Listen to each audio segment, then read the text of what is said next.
मैं शुरुआत करना चाहता हूँ एम्बेसडर साहब से। आज एम्बेसडर साहब का एक और पहलू मुझे पता चला। सर भी जो हैं कविताएं गज़लें करते हैं, कहते हैं। सर देखिए, जो जहाँ तक आपने बात की सौरभ की, विपक्ष के लोग ये कह रहे हैं कि चीन ने ऐसा किया, वैसा किया, ये हो गया, वो हो गया।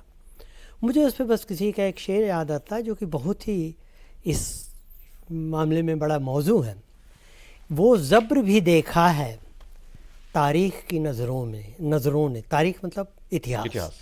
वो ज़ब्र भी देखा है तारीख़ की नज़रों ने, लम्हों ने खता की थी, सदियों ने सजा पाई। क्या बात है सर। यही चीज़ कुछ 58 में हुई थी।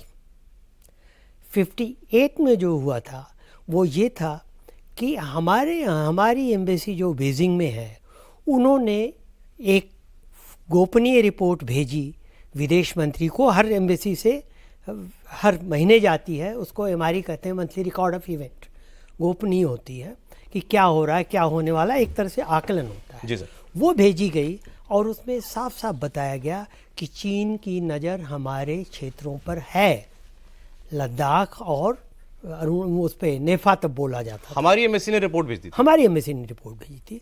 ये हर एम्बेसी से हर महीने रिपोर्ट जाती है, जो सबसे नीचे वाला ऑफिसर शुरू करता है और एम्बेसडर तक जाते जाते करेक्ट होते होते, और सना साहब जानते होंगे, ये भेजी जाती है और ये विदेश मंत्री को भेजी जाती है।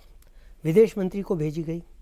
विदेश मंत्री उस वक्त नेहरू जी थे, अपने ही विदेश मंत्री। उन्होंने उसको फाड़ के फेंक दिया डस्टबिन में कि दिस इज रबिश, ऐसा हो ही नहीं सकता कि चीन ऐसा करे। और मैं ये सुनी सुनाई बात नहीं कर रहा हूँ, मैंने इसको कंफर्म किया एक बड़े सीनियर डिप्लोमेट से, जो कि कांग्रेस सरकार में बाद में मंत्री भी रहे, नटवर सिंह जी।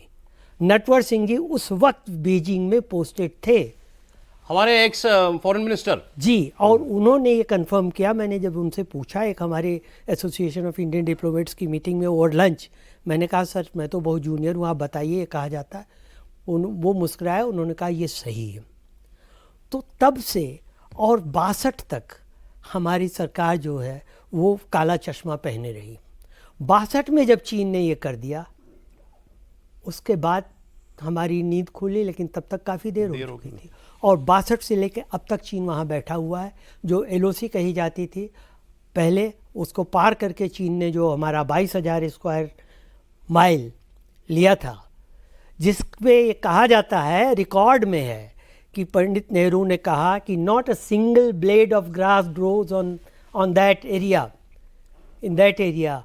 और महावीर त्यागी ने अपनी टोपी उतार के, गंजे थे, उन्होंने कहा यहाँ भी कुछ नहीं उगता, तो इसको भी काट के फेंक दे। ये स्थिति थी।